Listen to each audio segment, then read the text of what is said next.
Укмуштуудай инсталляциялар, чечкиндүү идеялар, чагымчыл сүрөттөр же сүрөт менен кооздолгон дубалдар искусство алда канча жаңлануунун доорун сүрүүдө. Модерн арт көрсөтүүсү менен биргеликте суроо салып, таң калып, жаңы сезимдерге чөмөлүп жана заманбап искусство дүйнөсүнө кереметтүү саякатка чыгыңыздар. Фишкин менен Мелдебековдун өз ара шайкеш байланышы. Сүрөтчүлөр ушул жайды кандай өткөрүшөт? Бизди алып жүргөн буюмдар, бүткүл дүйнө бир битоунда. Заманбап көркөм өнөрдүн түнкү нөөмөтү.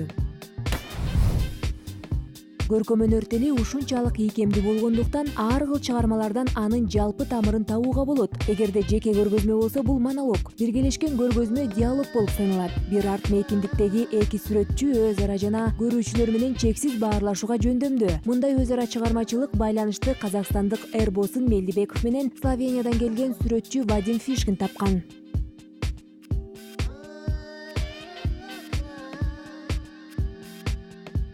Вадим Фишкин эл аралык бианелдин туруктуу катышуучусу. Сүрөтчүнүн эң белгилүү эмгеги Мисс Крисмас инсталляциясы. Кара боектогу чакада эч кандай дарак жок болсо дагы пальма көлөкөсү түшөт. Башкача айтканда, объект менен анын дубалдагы элеси дал келишпейт. Жакшы көңүл коюп караган көрүүчү пальма көлөкөсүнүн реакциясын байкайт. Бул оптикалык иллюзия бизге көркөм өнөрдүн түпкү мааниси жөнүндө ойлонууга жардам берет. Фишкин мында көркөм өнөрдүн түпкү бөлүкчөлөрү жарык, көлөкө жана түстөрдү алат дагы алардын өз ара катышын толук өзгөртөт. Менин иштеримдеги жанрды жана техникам жөнүндө айтуу татаал. Анткени эч качан материал менен чектелбейм. Эң башкысы менин чыгармаларым электр кубатын өчүрүп койсо, ансыз жашай албайт. Менин иштеримдин көпчүлүгү кайсы бир техникалык, электрондук каражаттар менен байланышкан. Ошентсе дагы аларда технология тууралуу эмес, адам жана анын алакка катышы жөнүндө маани бар. Вадимдин эмгектери албетте бир кыйла маанилүү жана минималдуу. Аларды дароо эле түшүнүп болбойт, баарын эле жакпайт. Бирок сүрөтчүдөн көптү билген сайын, аны көп окуган сайын, анын иштерин көбүрөөк түшүнө баштайсың.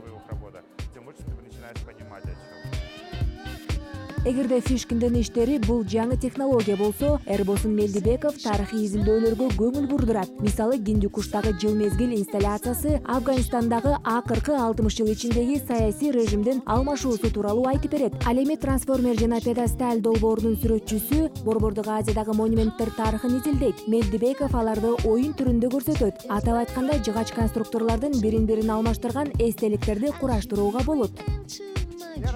Мен ар түрдүү жанрда иштейм. Эң башкысы мен цикл алмашуусун жана импульстарды изилдейм. Борбордук Азияда убакыт кандай өтүп жатканы маанилүү. Эгер Вадим убакыт кандай өтүп жатканы боюнча глобалдык көйгөйлөрдү чечсе, мен Борбордук Азияда убакыттын өтүшүн жергиликтүү мааниде көрүүгө аракет кылам.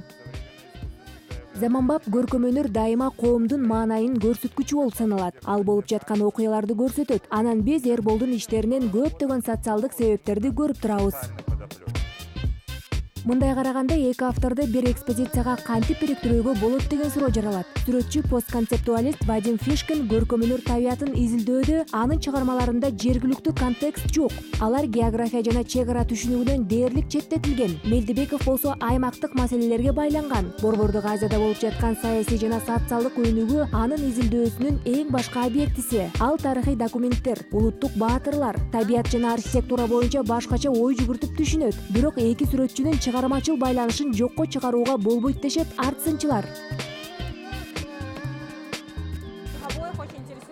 Аларды көп нерсе бириктирет. Экөөнү тең убакыт темасы абдан кызыктырат. Эгер мисалы Эрбосын Мелдебеков Борбордук Азиядагы убакыттын өтүшү кызыктырса, Вадим Фишкин убакытты табигый кубулуш катары карайт. Алар кадыресе көрүнүштөрдү алат жана алардын маанисин өзгөртүп түшүнүп, таптакыр жаңы форматта көрсөтөт.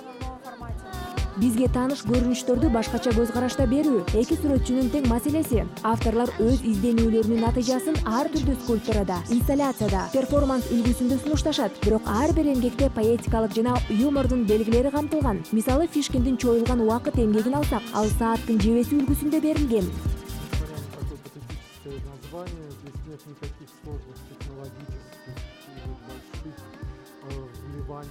Таасирдүү аталыштарга карабастан мында анчалык татаал, технологиялык же заманбап чоң илимдин салымы жок. Мында болгону майда үй оюндары, убакыт түшүнүгүнүн аягына чейин түшүнүксүз жана таанылгыстыгы. Кадыресе буюмдар менен анча мааниси жок балдар оюну. Убакытты чою деген эмне? Аны кантип сезиш керек? Болмушка чейин кантип кол жеткирүүгө болот? Банальная детская игра с его физическим употреблением. Что значит расстегивать грим, как его ощутить, как дотронуться до невозможно. Кубулуштар жаратылышы же тарыхый фактылар. Вадим Фишкин менен Эрбосын Мелдебековдун биргелешкен бул темалары ортосунда тандоо жүргүзүүнүн деле кереги жок. Бирок галереяда алардын бардык эмгектери өз ара жуурулуша баштайт жана көрүүчүлөрдү дагы диалогко чакырат. Көпчүлүк эл аралык долбоорлордун жардамы менен ар кыл өлкөлөрдүн сүрөтчүлөрү өз ара диалог жүргүзүүгө мүмкүнчүлүк алышты. Алардын ичинде Арт Проспект резиденциясынын программасы бар. Платформа көркөм өнөрдөгү өз ара маалымат, ресурс жана тажрыйба алмашуу боюнча кесиптик аянтча. Нью-Йорктук Artslink уюмунун демилгеси менен сүрөтчүлөр жана кураторлор атайын долбоорлорду чет өлкөлүк кесиптештери менен бирге аткара алышат.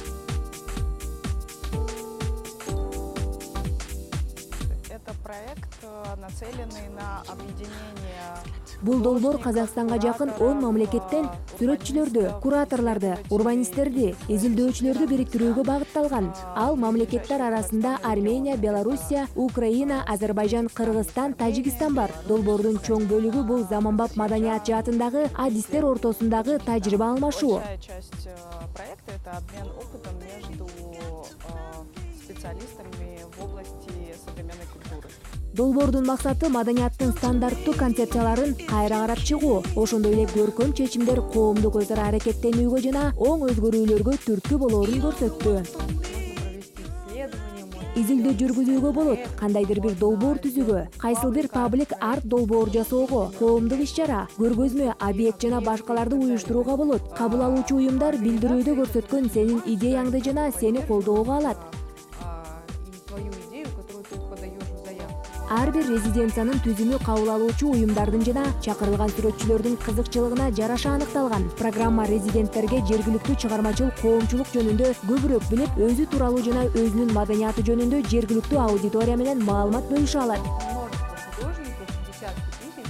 Көптөгөн 10 миңдеген сүрөтчүлөр бул резиденцияларда жашайт. Өз долбоорлорун түзөт жана болгону бул экосистема кандай иштерин түшүнүү керек. Эгер майда чүйдөсүн түшүнсөң, аралашуу анча кыйын эмес.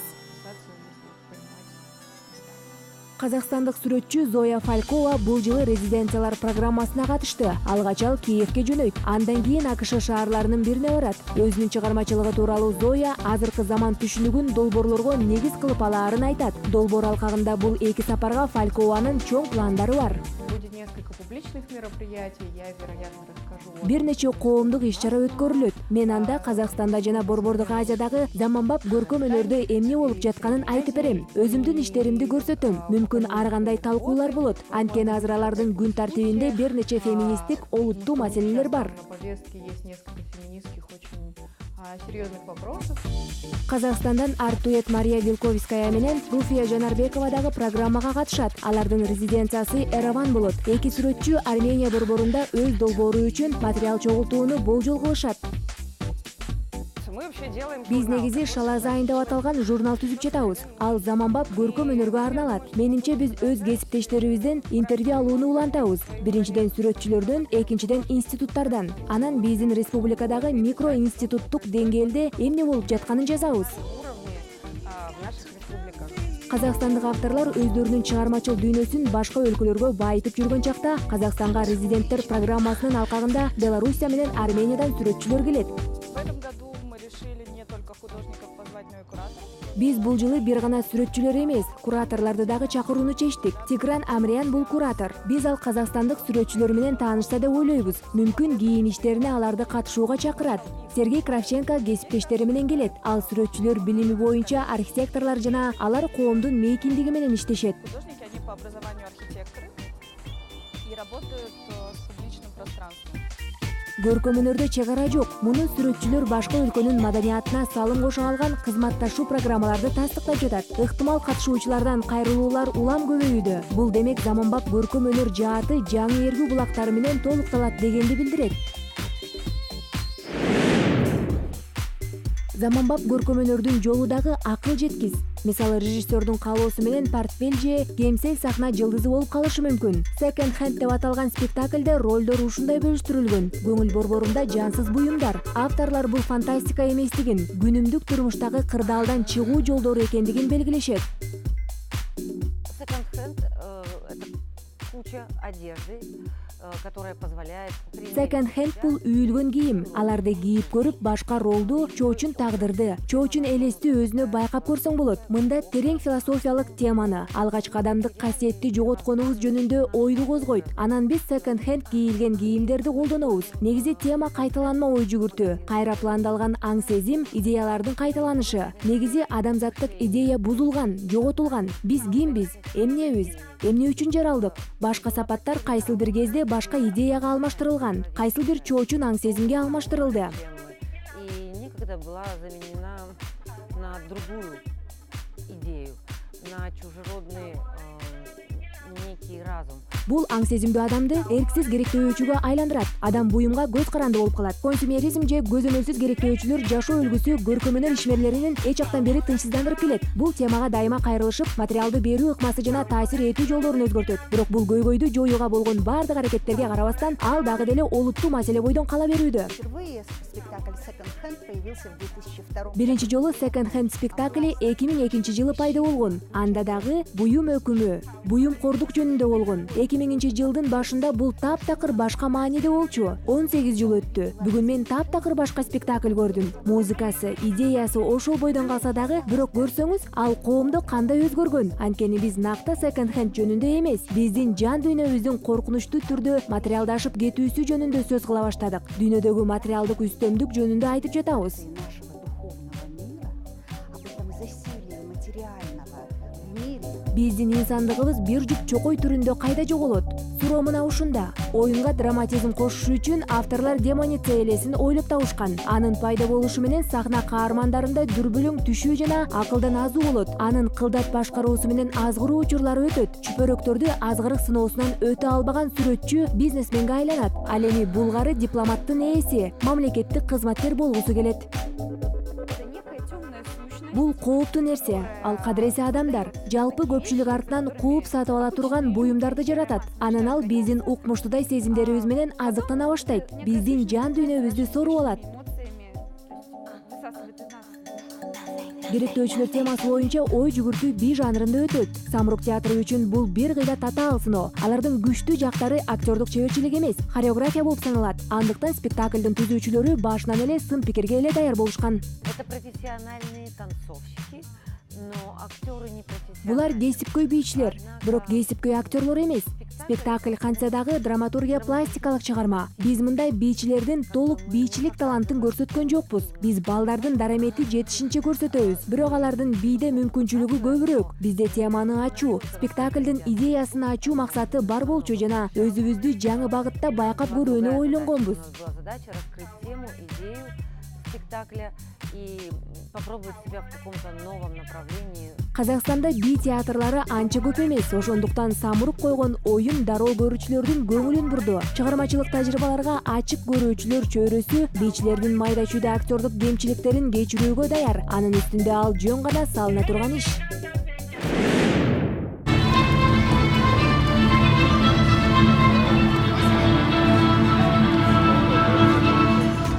Бий эч качан котормочу талап кылбаган өнөр түрү, пластиканын түшүнүктүү тили, көркөм элестин кубаты, ойлоп табуучулук, шыктануу жана энтузиазм, аткаруучулук кубаттын чеберчилиги бийлерди баарлашуунун каражатына айлантты. Ал казакстандык салтанат бий ансамблинин чыгармачылык иштеп чыгуусунда дагы ийкемдүү болуп калды. Бул артисттерде дүйнөнүн кайсыл жери болсо дагы тез эле көрүүчүлөргө жага турган өз рецепттери бар. У нас в репертуаре танцы, народ. Биздин репертуарда дүйнө элдеринин бийлери бар. Биздин республикада жашаган элдердин бийлери жана казак бийлери бар. Ансамбль өзү түзүлгөн күндөн бери дүйнөнүн концерттик аянттарын багынтып келет. Ал жарым кылым мурда 1955 жылы түзүлгөн. Бул кайсыл чыгармачыл жамаат болбосун анын көрүүчүлөргө керектигин сынаган олуттуу мөөнөт. Бүгүнкү күнү ансамблдын репертуарында көптөгөн өлкөлөрдүн бий мурасын чагылдырган номерлер камтылган. Бул дүйнөлүк хореографиянын ар түрдүүлүгүн толук түрдө жайылткан жападан жалгыз кесипкөй бий жааматы.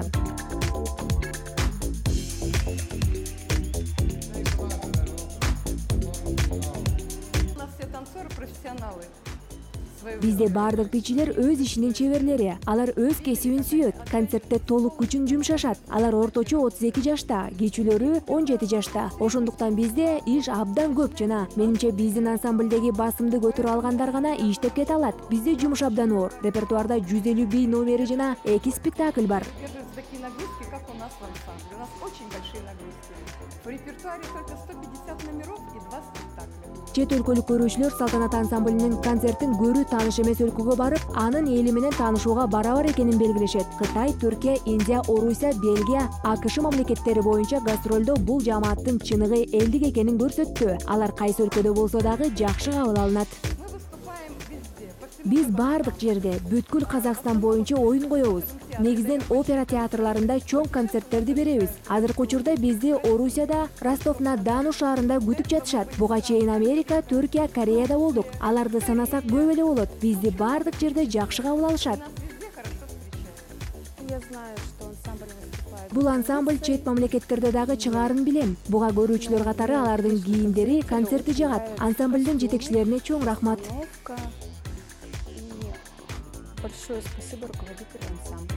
Ар сынчылар бул ансамблдин концертин өз алдынча өзгөчө бир мини спектакль катары ойношот. Топ 21-кылымдын жамааты. Ошол эле учурда элдик фольклордук хореография мурастарын сактап келет. Элдик бийлерди өнүктүрүү жана көркөмдөп улантууда кайталангыс элестерди жаратат. Заманбап көркөм өнөр үчүн анын өзгөчө баалуулугу ушунда.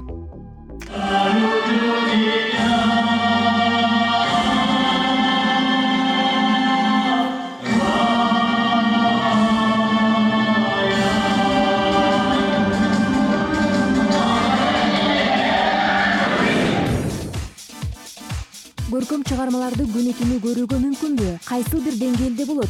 Анткени дүйнө жүзү боюнча жылына бир жолу өтүүчү акция убагында сүрөт көргөзмөсүнө кечки убакта дагы кирүүгө болот. Ал иш-чара музейлер түнү деп аталат. Ал биринчи жолу Берлинде 1997-жылы өткөрүлгөн. Бүгүнкү күнү бул акцияга дүйнө жүзү боюнча 150 мамлекет 2000ден ашык арт мейкиндиги катышат.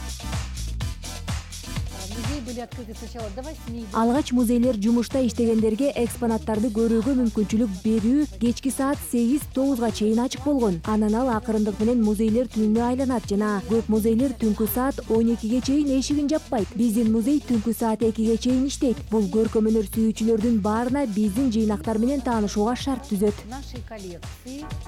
Кастеев атындагы мамлекеттик музей акцияга жыл сайын кошулган Алматыдагы 7 мекеменин бири. Бардык курактагы көрүүчүлөрдү кызыктыруу үчүн сүрөттөр вернисажынан тартып, тирүү скульптурага чейинки кызыктуу программа даярдалат. Ар түрдүү кийим кийген актерлор музей түнүндө көргөзмөлөр боюнча гид болушат, перформанс уюштурушат же жөн гана каалоочулар менен фотосессияга чыгышат. Для меня подобный образ жизни, подобный общение. Мен үчүн мындай жашоо мүнөзү эл менен баарлашуу кадимки эле ченемдүү көрүнүш. Менде ар кандай көркөм мүнөздөр бар. Менде ак киши бар, аркандагы киши жана алтын киши бар. Негизи мен өзүм кадимки эле жакшы адаммын. Музейлер түнүндө мен экинчи жылы так ушул костюм менен чыгып жатам. Аталган иш-чара элге жакты жана абдан белгилүү болуп бара жатат. То есть вот он очень полюбился и пользуется достаточно большой популярностью. Заманбап көрүүчүнү дайыма таң калтырып туруу зарыл. Гиперкоммуникация доорунда бул абдан оор болуп бара жатат. Андыктан башы маалыматка ашыгы менен толгон адамдарды көркөм өнөр дүйнөсүнө тартуу үчүн эл аралык акциянын уюштуруучуларына улам жаңы жолдорду издөөгө туура келет. Бирок музей кызматчылары белгилегендей санариптешүү кылымы эң жөнөкөй жана сонун нерселер үчүн дагы орун алган. Азыр компьютердин, социалдык тармактардын доору, бирок бүгүнкү күнү мени музейлерге көрүүчүлөрдүн толо келиши абдан кубандырат. Адатта эл аралык музейлер күнүнө, музейлер түнүндө 3000ден 5000ге чейинки киши келди. Бул мени кубантат, анткени эч кандай гиперкоммуникация, эч бир компьютер чыныгы сүрөт менен жандуу баарлашууну алмаштыра албайт. Никакие компьютеры не заменят общение живой настоящей картины. Азыркы мегаполистин жашоочуларын көркөм өнөр чыгармаларын жанынан көрүүгө каалоосу жумуштан кийинки убакта дагы тартып келет. Музейлер түнү жыл сайын иштөө убактысын узартып келет. Балким алдыдагы музейлер түнү иш-чарасы таң атканда жыйынтыкталып калар. Музей бул абдан ыңгайсыз мезгилде иштеген мекеме. Кечки саат 6-7ге чейин иштейт. Адатта үй бүлө иштери, жумуш менен башка себептерден кол бошобойт. Бул баарысы окуудан, жумуштан келгенде жалпы үй-бүлө менен музейге келүүнүн, балдарга үйрөтүп, карап, көрүп чыгуунун сейрек мүмкүнчүлүгү, эң кызыктуусу жана сонун идеясы десек болот. Музейлер түнүн уюштуруучулары эгерде бул акциялардан кийин көркөмөнөр күйөрмандары дүйнөдө бир кишиге көбөйсө дагы ал максатына жетти деп эсептешет. Мындай натыйжа үчүн таң атканча көргөзмө залдары боюнча экскурсия өткөрүүдөн аянбай тургандарын дагы айтышат.